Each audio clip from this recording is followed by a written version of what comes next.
მოგესალმებით. დღეს ვაგრძელებთ გადაცემას ქართველური ცივილიზაციას.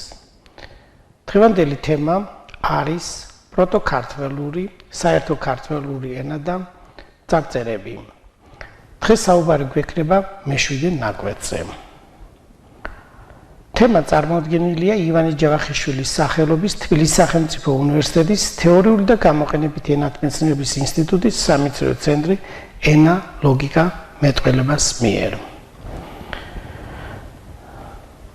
ჩვენ წინა გადაცემებში და ახლაც აღნიშნავთ, რომ ჩვენი ეს მასალა, რასაც ამ გადაცემებში საუბრობთ, ყველაფერი გამოქვეყნებულია ქართულად და ინგლისურ ენაზე.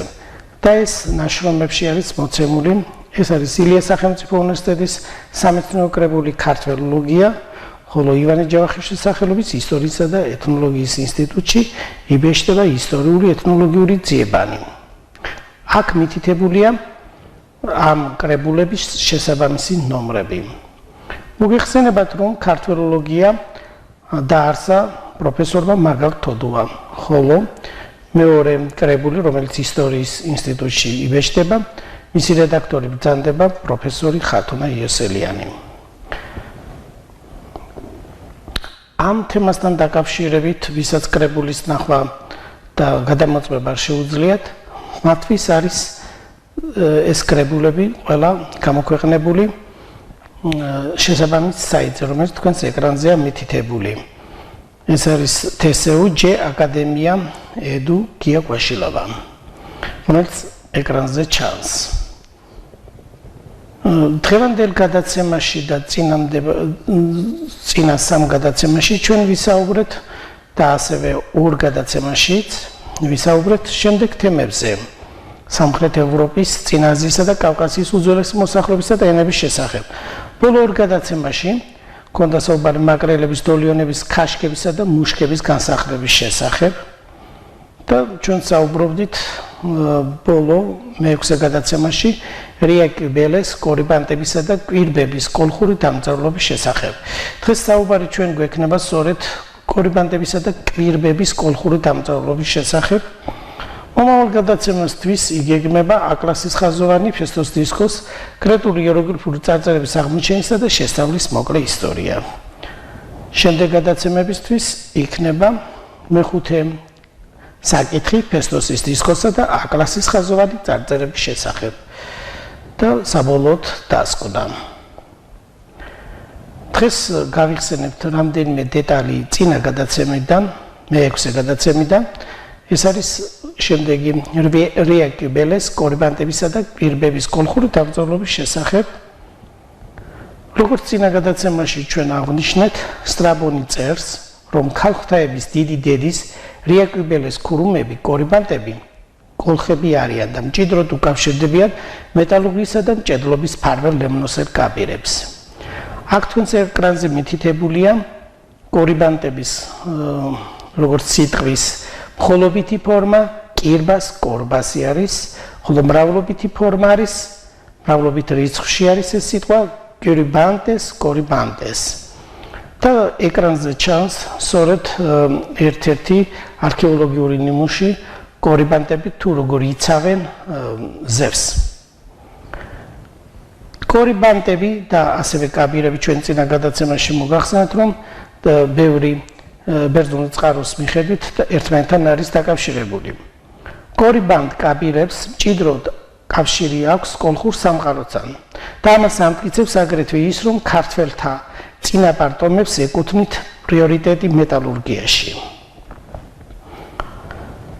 ბერძენის სწავლულები თემპოპეს ქიოსელის, თეოპრასტოს ეროსესელის, აპოლოდოროს ათენელის, წმინდა ფოტიოსისა და სვიდას ლექსიკონის ცნობათა მიხედვით ღვთაება ქურუმებს, კორიბანტებს, კვირბების შექმნა მიეწერებათ. კვირბებზე იწერებოდა რელიგიური თაყვანიცემისა და წესჩვეულებების შესახებ ტექსტები. ეს მასალა ბერძნული ტექსტი, რომელიც მითითებულია თქვენს ეკრანზე, მრავალი ბერძენი სწავლულის მიერ დაწერილი, მოცემულია ჩვენს ნაშრომში, რომელიც ეკრანზეა მითითებული, 2014 წლის ნაშრომია.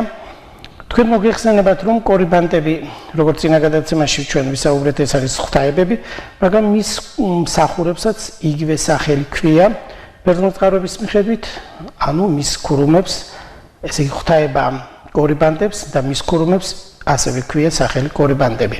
ჩვენ წინა გადაცემაში დავაკავშირეთ კორიბანტი ებრაულ წყაროში დაფიქსირებული ქერუბიმს. და ამაზე ჩვენ წინა გადაცემაში ვისაუბრებთ, ახლა არ გავაგრძელებთ ამაზე საუბარს. ზემოთ წარმოდგენილი, ანუ რამდენიმე წყარო ახლა რომელიც ჩვენ წარმოვადგინეთ, ბერძნული წყაროების მიხედვით, ცნობილი ფილოლოგი ფონ ვილამოვიც მელენდორფმა და ფიკმა, კრეჩმერმა, ურუშაძემ, ბეკესმა და სხვა წინაბერძნულ სიტყვას კირბის დამაჯერებლად დაუკავშირეთ წინაბერძნული სიტყვა კირიბასი, კორიბასი. ანუ აქ ის არის აღნიშნული, რომ კირბი სიტყვა ნაწარმოებია თვით ამ ღვთაების ქურუმის სახელიდან, კორიბასიდან, კირიბასიდან.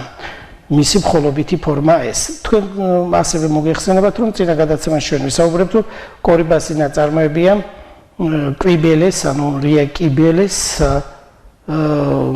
ვაჟიშვილის სახელიდან, კორიბასიდან. ბერძნულ-რომაული წყაროების მიხედვით ცნობილია, რომ უძველეს ხანაში წერის ხელოვნებას ქურუმები მეთაურობდნენ. ამ წყაროების მიხედვით აკაკი ურუშაძე გამოთქვამს მოსაზრებას, რომ კოლხური, ანუ ქართული დამწერლობა პირბების სახით ღვთაება ქურუმთა, კორიბანტ-კაბირების, კობერების, დაქტილების, კოპალას წრეში უნდა შექმნილიყო. იგი ვარაუდობს, რომ ეს დამწერლობა ჩამოყალიბდა მცირე აზიაში და შემდეგ გადაიტანეს კუნძულ კრეტაზე. ასევე გამოთქვამს მოსაზრებას, რომ შესაძლებელია ჯერ შექმნილიყო კუნძულ კრეტაზე და შემდეგ გადმოიტანეს მცირე აზიაში. ჩვენ წინა გადაცემაში აღნიშნეთ, რომ კორიბანტები იგივე არის, რაც კაბირები, იგივეა კობერები, დაქტილები, კობალოსები.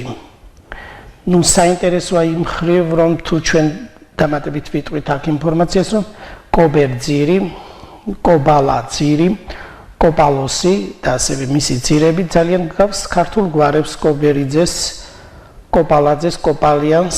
ნუ ჩვენთან ცნობილია, რომ ასევე ღვთაება კოპალას აკავშირებს ურუშაძე ამ ღვთაებას.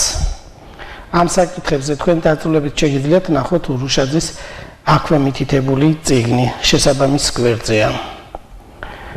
ზემოთ მიმოხილული ბერძნული წყაროების მიხედვით აკაკი ურუშაძე გამოთქვამს მოსაზრებას, რომ კვირბების სახით არსებული კოლხური, ქართული, კორიბანტული დამწერლობა, რომელიც დაცულია კუნძული კრეტის გაუშიფრავ თიხის ფირფიტებზე, არის მინოსური A-კლასის ხაზოვანი დამწერლობა. თქვენს ეკრანზე ჩანს A-კლასის ხაზოვანი წარწერის ერთ-ერთი ნიმუში, ეს არის თიხის ფირფიტაზე შესრულებული. რა თქმა უნდა, ჩვენ ამ წარწერაზე შემდეგ გადაცემებში დაწვრილებით ვისაუბრებთ. A-კლასის ხაზოვანი წარწერები საკმაოდ ბევრია, რიცხობრივად 1427 წარწერა. ჩვენ ამ საკითხზე მუშაობდით, ამის გაშიფრვა და შესაძლებელი გახდა, რომ ამ ტექსტების ამოკითხვა იმავე ალგორითმით, რაც შევქმნით ფესტოს დისკოს წარწერების ამოსაკითხავად. ჩვენ ამას შემდეგში დაწვრილებით ვისაუბრებთ, ეხლა გავაგრძელოთ შემდეგი ცნობა იმასთან დაკავშირებით, თუ რა არის ეს კვირბები, თუ როგორ იხსენიება ბერძნულ წყაროებში და ამაზე დაწვრილებით ეხლა ვისაუბრებთ. ბერძნულ ტექსტებში დაცულია მრავალი ცნობა კვირბების შესახებ. ეს მასალა ჩვენ წარმოვადგინეთ 2014 წლის ნაშრომში. ეს კრებული აქვეა მითითებული და ამ ნაშრომს ქვია პროტოქართველების საერთო ქართველური ენისა და წარწერების შესახებ. აქ არის მოტანილი ყველა ის მასალა, ბერძნული ტექსტი, რაც კვირბებს ეხება, კორიბანტებს და მასთან დაკავშირებულ მსგავს ღვთაებებს და ეს ამ მასალებთან ერთად დაკავშირებით არის მოტანილი ევროპელი მეცნიერების კომენტარებიც. ამ მხრივ ჩვენ უაღრესად საყურადღებოდ მივიჩნევთ შემდეგ ცნობებს, რომელსაც აქ წარმოვადგენთ.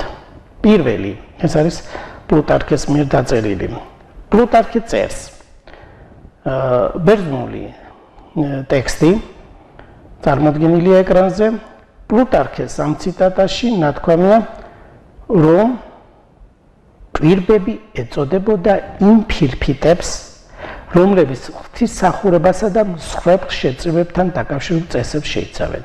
ესე იგი, ნათლად ჩანს, რომ პლუტარქესთვის ცნობილია, რომ პირბები ეს არის თიხის ფირფიტა, რომელზეც არის დაწერილი ტექსტი, ანუ წესები, კანონები რელიგიური დანიშნულებით.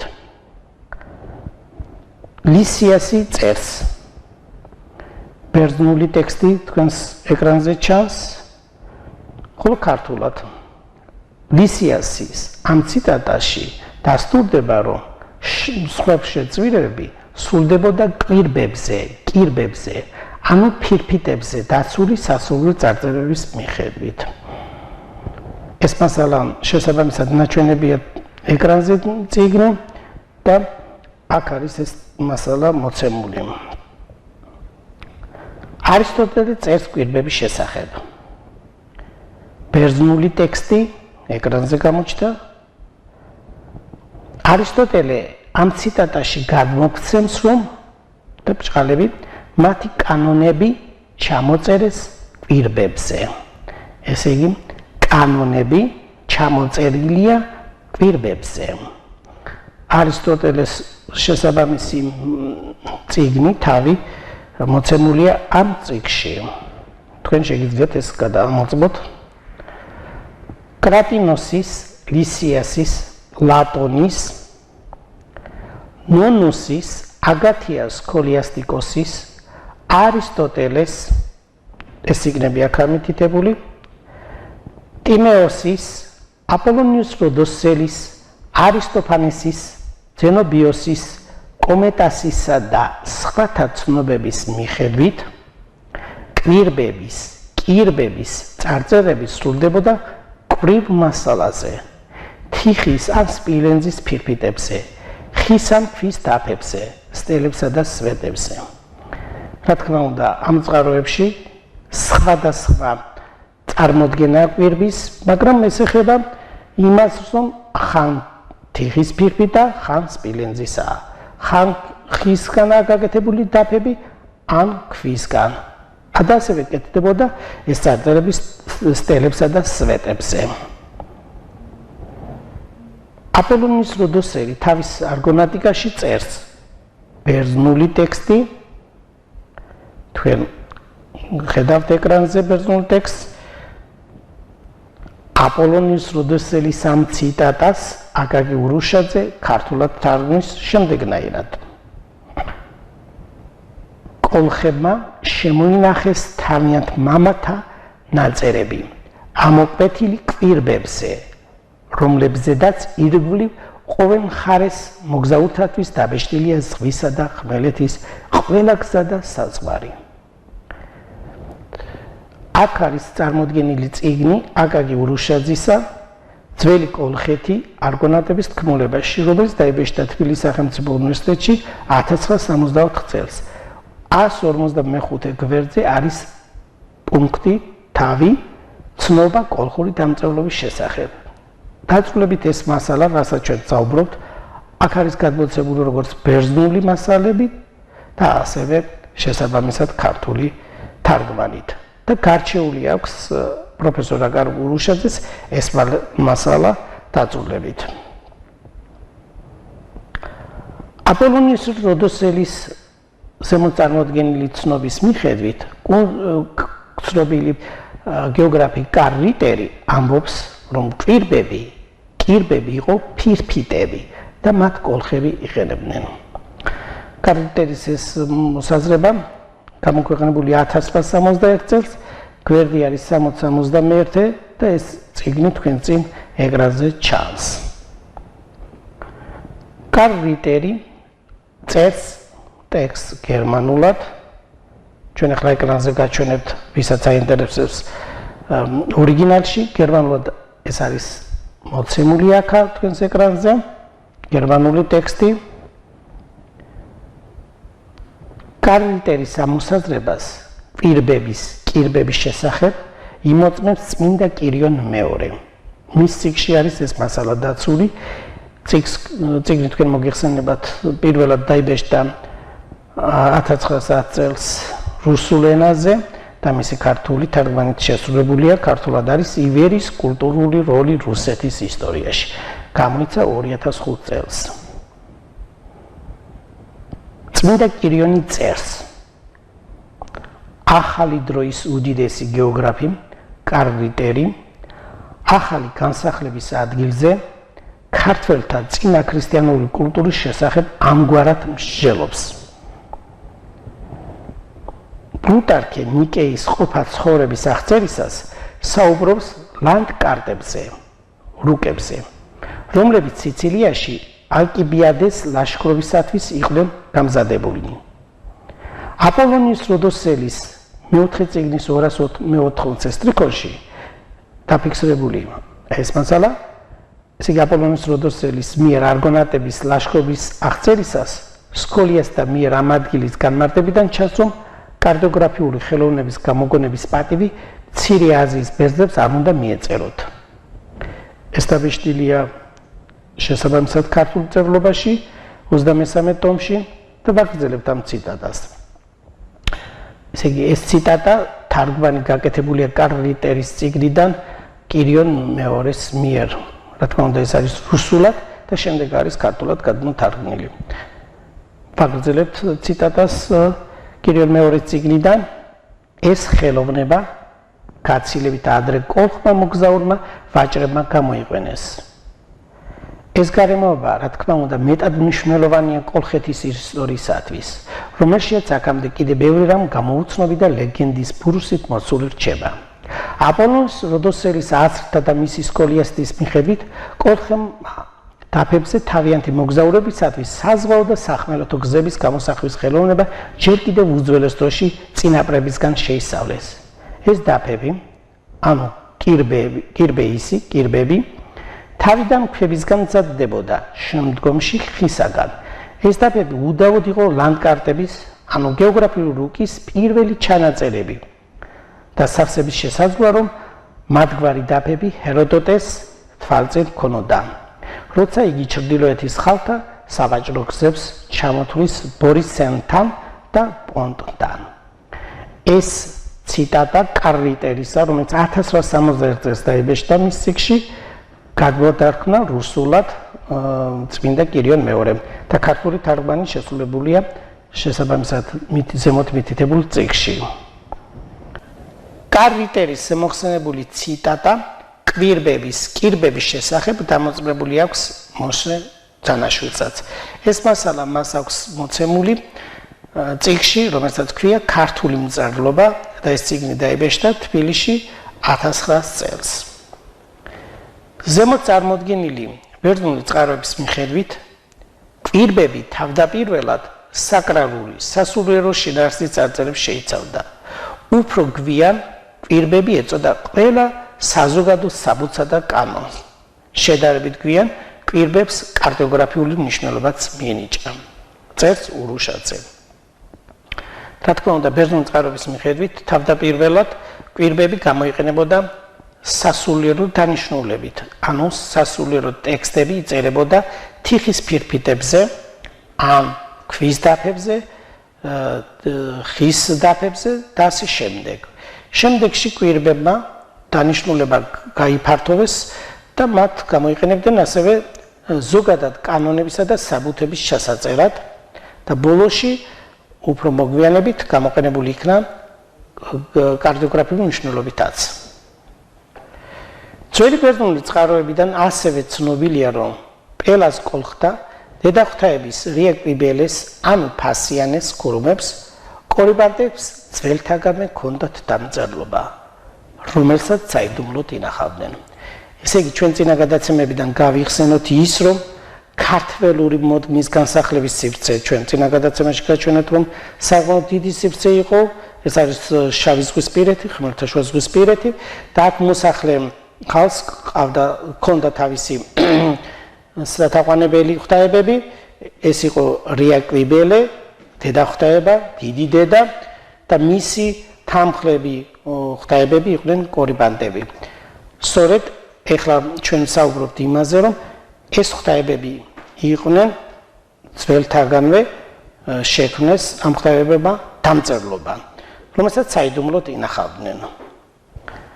ბერძნული წყაროდან ცნობილია, რომ ხარას პერგამონელი ამ დამწერლობას ხრისოგრაფიას, ანუ ოქრო დამწერლობას, ანუ ოქროთი წერას უწოდებდა. ხარას პერგამონელის ამ ცნობას იმოწმებს წმინდა ევსტათიოს თესალონიკელი დიონისიოს პერეგეტის თხზულებაში, რომელიც დაცულია 699 ტაეპის განმარტებისას და წერს. ბერძნული ტექსტი თქვენს ეკრანზე ჩანს, ასევე მითითებულია წიგნი, სადაც ეს ბერძნული ტექსტია დადასტურებული. წმინდა ევსტათიოს თესალონიკელის ამ ციტატის ქართული თარგმანია. ხარაქსი ამბობს, რომ ოქროს საწმისი იყო ეტრატებზე აღმოსხული ოქრო დამწერლობის მეთოდი, რომლის გამო არგოს ლაშქრობა მოეწყო. ეს ციტატა ბერძნული ტექსტიდან, რომელიც არის ქართულად გადმოტანილი, სრულად მოცემულია ურუშაძის ზემოთ მითითებულ წიგნში.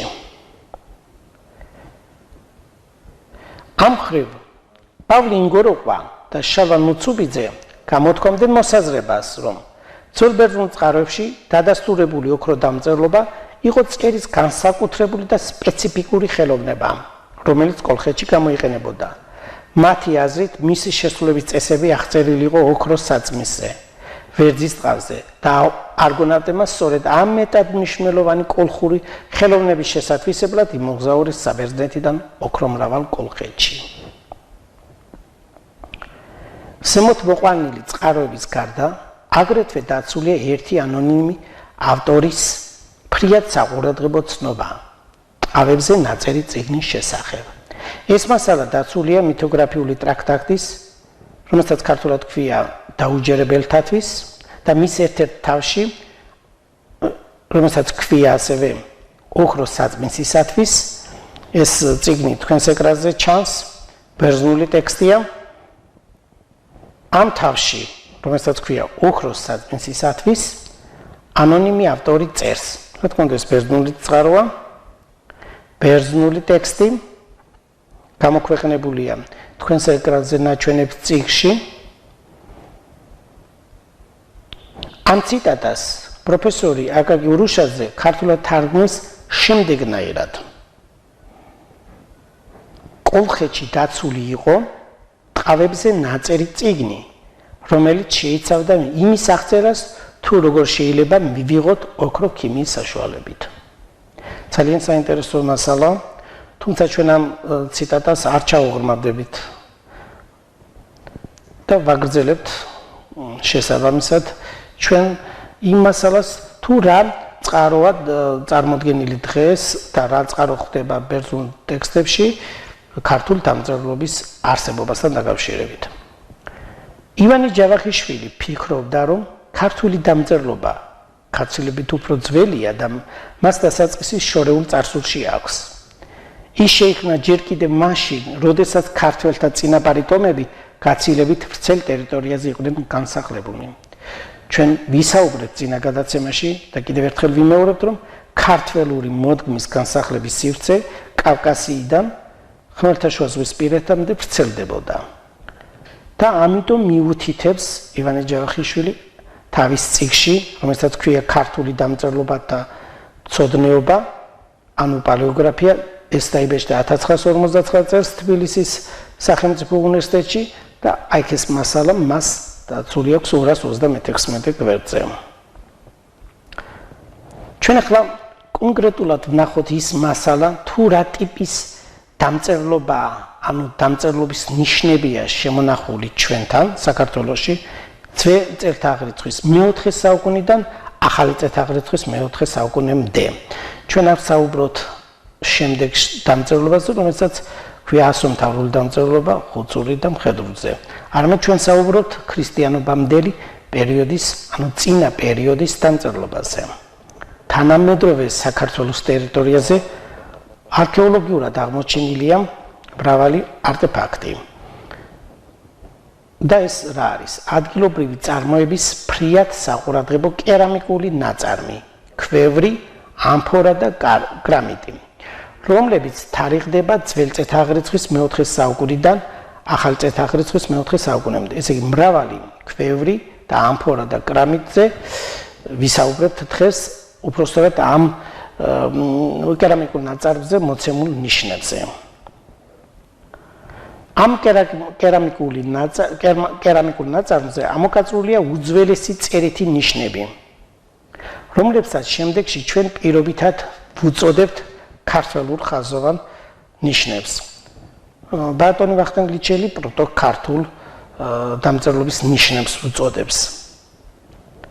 და ბატონი პროფესორი ვახტანგ ლიჩელი წარმოადგენს ამ მასალას 2001 წელს თავის ნაშრომში, რომელსაც ქვია კოლხეთისა და იბერიის კულტურის საკითხები ძველი წელთაღრიცხვის მეოთხე-პირველ საუკუნეებში.